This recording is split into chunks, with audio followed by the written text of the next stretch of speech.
Hello friends, how are you? I hope all of you are happy and healthy and once again you're most welcome to my YouTube channel GK with MKF। तो साथियों, जब तक तोड़ेंगे नहीं तब तक छोड़ेंगे नहीं, ये आज की वीडियो को हमारा मोटो है। और यूपी दरोगा भर्ती 2021, UP SSC, SSC GD, RO कोई भी उत्तर प्रदेश का एग्जाम है तो साथियों उन सभी के लिए ये मोस्ट इंपॉर्टेंट सीरीज हमारी चल रही है और मॉडल पेपर के माध्यम से, जिसमें हम लगभग 25 से 30 प्रश्न कवर कराते हैं। इस पूरी सीरीज के माध्यम से आपको सारा मूल विधि, संविधान, सामान्य ज्ञान, उत्तर प्रदेश की स्पेशल जीके अर्थात जो भी यूपी दरोगा के एग्जाम में आने वाले प्रश्न हैं उन सभी को कवर कराया जाएगा। तो चलिए फ्रेंड्स, जब तक तोड़ेंगे नहीं तब तक छोड़ेंगे नहीं, इसी उद्देश्य के साथ में आगे बढ़ते हैं और इन धमाकेदार प्रश्नों को कवर करते हैं। तो चलिए फ्रेंड्स, आज का पहला प्रश्न है, निम्न में से उत्तर प्रदेश का कौन सा जिला विशिष्ट और उत्कृष्ट डिजाइनों वाले कालीनों के उत्पादन और निर्यात के लिए प्रसिद्ध है? देखिए फ्रेंड्स, यहाँ पर लिखा हुआ है आपका, स्टार्टिंग में हमने 20 प्रश्न लिखा है लेकिन इसमें 20 नहीं, आपको 25 प्रश्न कवर कराएंगे। चलिए, तो साथियों इसका राइट आंसर क्या होगा? इसका राइट आंसर है option number D, Bhadohi. Bhadohi जिला है उत्तर प्रदेश का, जो कि विशिष्ट और उत्कृष्ट डिजाइनों वाले कालीनों के लिए प्रसिद्ध है। कालीनों का उत्पादन और इनका निर्यात दोनों के लिए ही ये उत्तर प्रदेश का सर्वाधिक प्रसिद्ध जिला है। कौन सा? भदोही। याद रखिएगा फ्रेंड्स, सभी प्रश्न मोस्ट इंपॉर्टेंट है, धमाकेदार है, धुआं करने वाले हैं। चलिए आगे बढ़ते हैं क्वेश्चन नंबर 2 की ओर। कुशीनगर बौद्ध लोगों का एक लोकप्रिय पर्यटन स्थल है, यहाँ पर खाली स्थान है, क्या है? हिरण का उद्यान, मूलगंध, कुटी विहार, तिब्बती मंदिर या फिर रामभर स्तूप? तो फ्रेंड्स इसका राइट आंसर है ऑप्शन नंबर डी, रामभर स्तूप। और साथियों ये जो स्तूप है यह है जो महापरिनिर्वाण स्थल है महात्मा बुद्ध का, उससे लगभग 100 से 150 मीटर की दूरी पर स्थित है रामभर स्तूप। और एक तरह से ये जो भगवान बुद्ध की जो समाधि स्थल है उसी के पास में है। चलिए आगे बढ़ते हैं क्वेश्चन नंबर 3। बंगाल का विभाजन 1905 में British viceroy fill in the blanks किसके द्वारा किया गया था? Lord Minto, Lord Curzon, Lord Chelmsford या फिर लॉर्ड इरविन? तो फ्रेंड्स इस क्वेश्चन का राइट आंसर है option number B, Lord Curzon के काल में ही, जब यह ब्रिटिश वायसराय थे तभी बंगाल का विभाजन सन 1905 में पूछा गया था। करेक्शन, 1905 में किया गया था। और फ्रेंड्स ये प्रश्न अक्सर पूछा जाता है कि बंगाल का विभाजन कब किया गया था, तो 1905 याद रखिएगा। चलिए फ्रेंड्स, सभी प्रश्न धमाकेदार हैं, मोस्ट इंपॉर्टेंट है। Question number 4। साथियों आगे बढ़ने से पहले मैं आप सभी से रिक्वेस्ट करूंगा, यदि आपने अभी तक हमारे चैनल को सब्सक्राइब नहीं किया तो प्लीज़ चैनल को सब्सक्राइब करके बेल आइकन को प्रेस जरूर कर लेना। क्वेश्चन नंबर 4 है, दिसंबर 1916 में दोनों पक्षों के संयुक्त सत्र में फिल इन द ब्लैंक्स संधि द्वारा भारतीय राष्ट्रीय कांग्रेस और मुस्लिम लीग के बीच एक समझौता हुआ था। देखिए कितना मोस्ट इंपॉर्टेंट प्रश्न है साथियों, ऐसे प्रश्न आपको कन्फ्यूजन पैदा करने के लिए आएंगे। तो इसके ऑप्शन है लखनऊ, कानपुर, इलाहाबाद या फिर मेरठ। तो साथियों इसका जो राइट आंसर क्या होगा बताइए? इसका राइट आंसर हो जाएगा ऑप्शन नंबर ए, लखनऊ।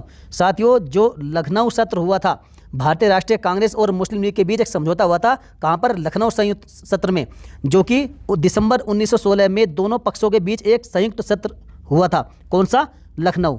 याद रखिएगा, इसका राइट आंसर है। चलिए आगे बढ़ते हैं क्वेश्चन नंबर 5। भारत की स्थल सीमा की लंबाई कितनी है? Very simple question and very important question. बताइए भारत की स्थल सीमा की लंबाई कितनी है? Right answer option number D, 15,200 kilometre. ये भारत की स्थल सीमा की लंबाई है। आगे बढ़ते हैं क्वेश्चन नंबर 6 की ओर। भारतीय संविधान में पंचायती राज प्रणाली को वर्ष फिल इन द ब्लैंक्स संशोधन द्वारा औपचारिक रूप दिया गया था। मोस्ट इंपॉर्टेंट क्वेश्चन है, तो इसका राइट आंसर हो जाएगा option number D. Option number D क्या है? 1992 में 73वें संविधान संशोधन के द्वारा ही भारतीय संविधान में पंचायती राज प्रणाली को औपचारिक रूप दिया गया था। और इसे किसमें जोड़ा गया था फ्रेंड्स? इसे आर्टिकल 243, ये याद रखिएगा 243, इस आर्टिकल में इसे जोड़ा गया था। किसे? पंचायती राज प्रणाली को। चलिए आगे बढ़ते हैं क्वेश्चन नंबर 7। द्वितीय प्रशासनिक सुधार आयोग का गठन 31 अगस्त 2005 को किसकी अध्यक्षता में जांच आयोग के रूप में किया गया था? मोस्ट इंपॉर्टेंट साथियों, आप जब प्रश्न देखेंगे, वीडियो को एंड तक देखेंगे तो आप खुद समझ जाएंगे कि हाँ वीडियो के प्रश्नों का लेवल क्या है, और यही प्रश्नों का लेवल ही एग्जाम के दृष्टिकोण से मोस्ट इंपॉर्टेंट हो जाता है।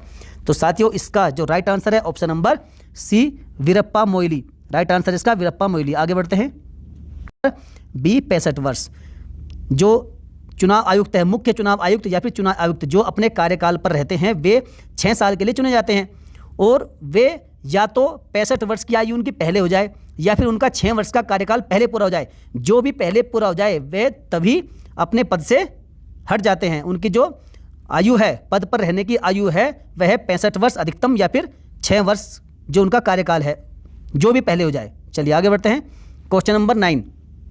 निम्न में से कौन सी राज्यसभा की शक्तियों में से एक है? देखिए मोस्ट इंपॉर्टेंट प्रश्न है फ्रेंड्स, दमदार क्वेश्चन है। देखिए यह संघ सूची और समवर्ती सूची में शामिल मामलों पर कानून बनाता है। यह धन विधेयक या गैर धन विधेयक पेश और लागू कर सकता है। क्या यह सही है? बिल्कुल सही नहीं है, क्योंकि साथियों इसमें यह काम तो संसद का है और संसद में आपकी लोकसभा भी आती है। चलिए आगे बढ़ते हैं, आपका विकल्प बी देखते हैं। तो यह तो बिल्कुल नहीं है। यह गैर धन विधेयकों, इसे आप विधेयक कर लीजिए, गैर धन विधेयकों पर विचार और अनुमोदन करता है तथा धन विधेयक में संशोधन का सुझाव देता है। यह आपका राइट आंसर है। यह कराधान, बजट और वार्षिक वित्तीय विवरणों के प्रस्तावों को मंजूरी देता है। यह भी आपका नहीं है और यह भी आपका नहीं है। तो राइट आंसर आपका क्या है? ऑप्शन नंबर बी, यह गैर धन विधेयकों पर विचार और अनुमोदन करता है तथा धन विधेयक में संशोधन का सुझाव देता है। किसको? लोकसभा को। चलिए आगे बढ़ते हैं। Question number 10, fill in the blanks एक प्रोग्राम या कंप्यूटर होता है जो सर्वर से जुड़कर जानकारी का अनुरोध करता है। एक्सेस, ब्रिज, क्लाइंट या फिर captcha? Right answer option number A, access. आगे बढ़ते हैं। क्वेश्चन नंबर 11, भारतीय दंड संहिता की धारा 24 के अनुसार, देखिए फ्रेंड ध्यान से पढ़िएगा, प्रश्न को मोस्ट इंपोर्टेंट है। भारतीय दंड संहिता की धारा 24 के अनुसार यदि कोई व्यक्ति किसी एक व्यक्ति को गलत तरीके से लाभ पहुंचाने या फिर किसी अन्य व्यक्ति को गलत तरीके से हानि पहुंचाने के इरादे से कुछ भी करता है तो उसे किस इरादे से करना कहा जाता है? अनुमोदन के, संज्ञान के, बेईमानी के या फिर कलह के? तो इसका राइट आंसर है ऑप्शन नंबर सी, बेईमानी के। चलिए आगे बढ़ते हैं फ्रेंड्स। इसी प्रकार के प्रश्न पूछे जाते हैं खासकर यूपीएसआई के एग्जाम में। उपवास के बाद रक्त शर्करा का स्तर फिल इन द ब्लैंक्स होने की स्थिति को प्री डायबिटीज माना जाता है। देखिए धमाकेदार प्रश्न है साथियों, प्रश्न का आप लेवल देखिएगा। यदि वीडियो अच्छी लग रही है, यदि आपको लेवल अच्छा लग रहा है, प्रश्नों का यूजफुल प्रश्न लग रहे हैं, तो आप वीडियो को लाइक करिएगा फटाफट से। देखिए उपवास के बाद जब कोई व्यक्ति उपवास रखता है, व्रत रखता है, तो उसके बाद में जो रक्त में शर्करा का स्तर है, अर्थात हमारे ब्लड में जो शुगर का लेवल है वह कितना होने की स्थिति को हम प्री डायबिटीज कह सकते हैं। तो इसका राइट आंसर है ऑप्शन नंबर सी, जब इसका लेवल 100 से 125 हो जाता है तब माना जाता है कि प्री डायबिटीज का पेशेंट है। चलिए आगे बढ़ते हैं। क्वेश्चन नंबर 13, नारियल में रेशे और शक्तिशाली फैटी एसिड्स बहुत अधिक मात्रा में होते हैं जिन्हें माध्यम श्रृंखला फिल इन द ब्लैंक्स कहा जाता है। क्या कहा जाता है? तो राइट आंसर है ऑप्शन नंबर आपका डी, ट्राइग्लिसराइड्स। क्या कहा जाता है? ट्राइग्लिसराइड्स कहा जाता है जब नारियल में रेशे और शक्तिशाली फैटी एसिड्स बहुत अधिक मात्रा में होते हैं तो उन्हें जिन्हें माध्यम श्रृंखला क्या कहते हैं? ट्राइग्लिसराइड्स। चलिए आगे बढ़ते हैं फ्रेंड्स। आजकल ऐसे प्रश्न बहुत पूछे जा रहे हैं, इसलिए इन प्रश्नों को ध्यान से देखिएगा और पढ़िएगा, नोट करिएगा। क्वेश्चन नंबर 14, वह नदी कौन सी है जिसका उद्गम भारत में नहीं है? मोस्ट इंपोर्टेंट, चिनाब, व्यास, सतलज, रावी। यदि आपने नदियों के बारे में पढ़ा है तो ठीक है, यदि नहीं पढ़ा है तो आप हमारे प्लेलिस्ट में जाइएगा और वहाँ पर जो भारत का नदी तंत्र है उसकी वीडियो पड़ी हुई है, वहाँ पर आप वीडियो देख सकते हैं। तो इसका राइट आंसर क्या होगा? ऑप्शन नंबर सी, सतलज नदी, क्योंकि इसका जो उद्गम है वह तिब्बत से होता है। चलिए आगे बढ़ते हैं। क्वेश्चन नंबर 15, भारतीय दंड संहिता आईपीसी की धारा 53 किस विषय के संबंध में है? आपराधिक साजिश, बहकाव, सामान्य अपवाद या फिर दंड?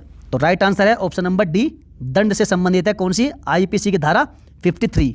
चलिए आगे बढ़ते हैं। क्वेश्चन नंबर 16, उत्तर प्रदेश की प्रथम महिला मुख्यमंत्री कौन थी? तारकेश्वरी सिन्हा, सुचेता कृपलानी, मायावती या फिर विजयलक्ष्मी पंडित? आप सभी जानते हैं जो उत्तर प्रदेश की पहली महिला मुख्यमंत्री थी वह कौन थी? Sucheta Kripalani. Option number B is the correct answer. यदि आपसे पूछ लिया जाए कि उत्तर प्रदेश की दूसरी महिला मुख्यमंत्री कौन थी तो वह थी सुश्री मायावती जी। चलिए नेक्स्ट क्वेश्चन, क्वेश्चन नंबर 17, दो व्यक्तियों के वार्तालाप में आवाज़ का डेसिबल स्तर क्या होगा? मोस्ट इंपोर्टेंट प्रश्न है फ्रेंड्स, ये 2018 के यूपी पीसीएस अपर पीसीएस के एग्जाम में ये प्रश्न आया था और उस एग्जाम में मैं खुद भी बैठा था और ये प्रश्न मेरे सामने आया था। तो बताइए इसका राइट आंसर क्या होगा? तो साथियों इसका राइट आंसर होगा ऑप्शन नंबर सी, लगभग 30 डेसिबल।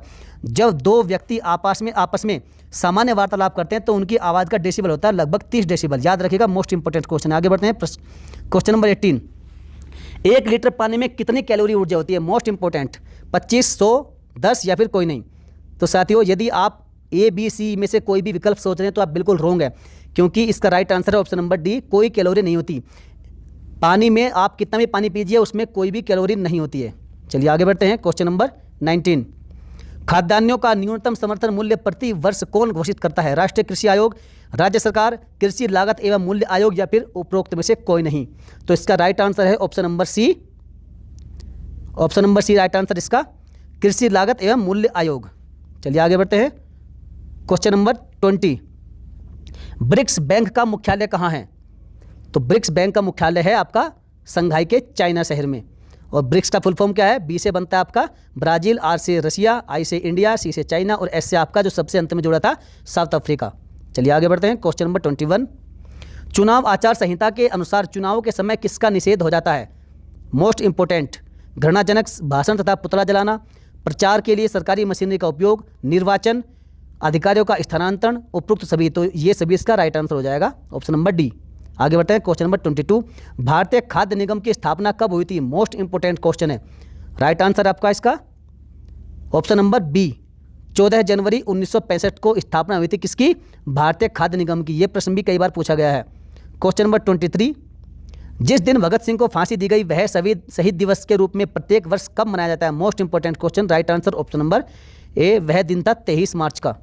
चलिए आगे बढ़ते हैं। क्वेश्चन नंबर 24, भारतीय दंड संहिता वर्ष 1860 में लॉर्ड मैकाले द्वारा प्रारूपित संहिता का संशोधित संस्करण है। इनमें से किन देशों की दंड संहिता उसी प्रारूप पर आधारित है? मोस्ट इंपोर्टेंट क्वेश्चन है। सिंगापुर, ब्रुनई, श्रीलंका या फिर उपरोक्त तीनों। तो इसका राइट आंसर हो जाएगा ऑप्शन नंबर डी, उपरोक्त तीनों, सिंगापुर, ब्रुनई और श्रीलंका। चलिए आगे बढ़ते हैं। क्वेश्चन नंबर 25, एक सर्वे के अनुसार भारत के किस राज्य में प्रति व्यक्ति मदिरा सेवन सर्वाधिक है?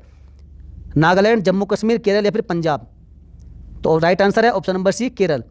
सर्वे के अनुसार जो केरल राज्य है उसमें प्रति व्यक्ति जो मदिरा का सेवन है वह सबसे अधिक है, अर्थात यहाँ के लोग सबसे अधिक मदिरा सेवन करते हैं। आगे बढ़ते हैं। क्वेश्चन नंबर 26, ऋग्वेद में निम्नलिखित में से किस देवता की सर्वाधिक महत्ता का वर्णन है? Most important. राइट आंसर आपका option number B, Indra. Indra देवता की सबसे अधिक महत्ता का वर्णन है किसमें? ऋग्वेद में। आगे बढ़ते हैं। क्वेश्चन नंबर 27, राष्ट्रीय पुलिस अकादमी कहाँ स्थित है? हैदराबाद, देहरादून, नई दिल्ली या फिर Allahabad. Right answer option number ए, हैदराबाद। कई बार पहले भी बताया गया है कि हैदराबाद में ही राष्ट्रीय पुलिस अकादमी का हेडक्वार्टर स्थित है। आगे बढ़ते हैं। क्वेश्चन नंबर 28, निम्न में से किस भारतीय पुरातन ग्रंथ में अपराध एवं अपराधी का जिक्र आता है? मोस्ट इंपोर्टेंट, अर्थशास्त्र, मनुस्मृति, न्याय मीमांसा या फिर उपरोक्त सभी। तो साथियों ये मोस्ट इंपोर्टेंट प्रश्न है, 5 स्टार लगा लीजिएगा। इसका राइट आंसर है ऑप्शन नंबर डी, तीनों में ही, अर्थात अर्थशास्त्र, मनुस्मृति और न्याय मीमांसा, इन तीनों ही पुरातन ग्रंथों में अपराध और अपराधी का जिक्र आता है। ऐसे प्रश्न अक्सर पूछे जाते हैं। आगे बढ़ते हैं। क्वेश्चन नंबर 29, मानवाधिकार संरक्षण अधिनियम 1993, मोस्ट इंपोर्टेंट ये अधिनियम है। कौन सा? मानवाधिकार संरक्षण अधिनियम 1993 के तहत उसके अध्यक्ष व सदस्यों की नियुक्ति कौन करता है? राष्ट्रपति करेगा, मुख्यमंत्री करेगा, प्रधानमंत्री या फिर राष्ट्रपति। तो इसका राइट आंसर है ऑप्शन नंबर डी, राष्ट्रपति करेगा इनकी नियुक्ति। चलिए आगे बढ़ते हैं। क्वेश्चन नंबर 30, और ये क्वेश्चन आपके लिए है, एक क्विज के आधार पर आपको इसका राइट आंसर कमेंट बॉक्स में देना। यदि आप थोड़ा भी पढ़ाई करते हो तो आप इसका सही आंसर कमेंट बॉक्स में जरूर छापेंगे। आपका क्वेश्चन है कि सूचना का अधिकार अधिनियम कब बना था? ये 2005 में। क्वेश्चन है आपका, सूचना का अधिकार अधिनियम के प्रावधानों के तहत भारत का कोई भी नागरिक निम्न में से किससे जानकारी का अनुरोध कर सकता है? अर्थात सूचना का अधिकार अधिनियम 2005 के तहत भारत का कोई भी नागरिक निम्न में से किससे जानकारी मांग सकता है? लोक प्राधिकरण, संबंधित विभाग के मंत्रियों से, राष्ट्रपति या फिर अदालत से। राइट आंसर आप छापिएगा इसका कमेंट बॉक्स में। तो चलिए साथियों, यदि आपने वीडियो को ध्यानपूर्वक देखा है तो वीडियो को लाइक करिएगा। यदि आपको क्वेश्चन यूजफुल लगे हैं तो वीडियो को लाइक करके फटाफट से अपने सभी साथियों में, सभी ग्रुप्स में शेयर भी कर दीजिएगा। यदि आपके पास कोई सुझाव है तो आप कमेंट बॉक्स में सुझाव कर सकते हैं। यदि किसी ने अभी तक चैनल को सब्सक्राइब नहीं किया है तो चैनल को सब्सक्राइब करके बेल आइकन को जरूर दबा दीजिएगा। चलिए फ्रेंड्स, मिलेंगे फिर किसी नेक्स्ट वीडियो में। जय हिंद, वंदे मातरम। पढ़ते रहिए, व्यस्त रहिए।